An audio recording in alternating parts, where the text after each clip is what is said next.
2014च्या निवडणुकीपूर्वी केंद्र आणि राज्यात आमची सरकार येईल असा बीजेपीने आम्हाला आश्वासन दिलं होतं का आम्ही राज्य निर्माण करू, परंतु त्यांनी आजपर्यंत आमचं राज्य निर्माण केलं नाही। विदर्भाच्या जनतेच्या भावना ह्या मागील 10 वर्षापासून तीव्र झालेल्या आहे। यांनी जे वादा केला होता तो निभवला नाही, म्हणून आज यांना आम्ही वादा निभाव, विदर्भ राज्य बनाव असं आश्वासन देणारे ह्या सरकारला आमच्या याच्यात नारे निर्देशन करत आहोत।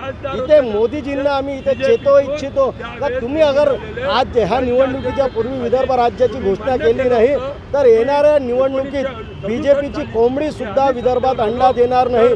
अशा प्रकारे जय विदर्भ पार्टी पूर्णपणे व्यवस्था करेल। 11ही जिल्ह्यात 10ही खासदारांना हरवण्याचा आम्ही पूर्ण मानस ठेवतो। येणाऱ्या विधानसभा निवडणुकीतही आम्ही यांचा पानिपत करू आणि आता यांची आम्ही ब्रह्मदेवाला एकच विनंती करतो का यांना एक वेळा सद्बुद्धी द्या। अगर हे विदर्भ देईल तर विदर्भात यांची सरकार येऊ शकते, अन्यथा हे विदर्भाच्या बाहेर हद्दपार करायचं। हे नारे निर्देशन आंदोलन होतं आणि याच्यात आम्ही बेशरमचं झाड आणून त्यात हे सरकार कशा प्रकारे बेशरम झाली आहे हे युवकांचं ऐकून नाही राहिली, विदर्भाच्या जनतेचं ऐकून नाही राहिली, शेतकऱ्यांचं ऐकून नाही राहिली। हे फक्त बेशरम झालेली आहे।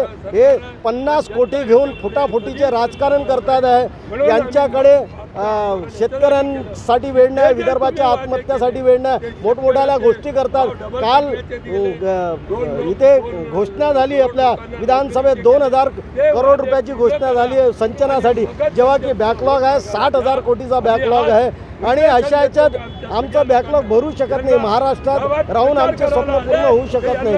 ब्रह्मदेवालाही मुख्यमंत्री बनलं, 100 वर्षे राहिलो तरी आम्हाला काही न्याय मिळू शकत नाही, म्हणून वेगळा विदर्भ झाला।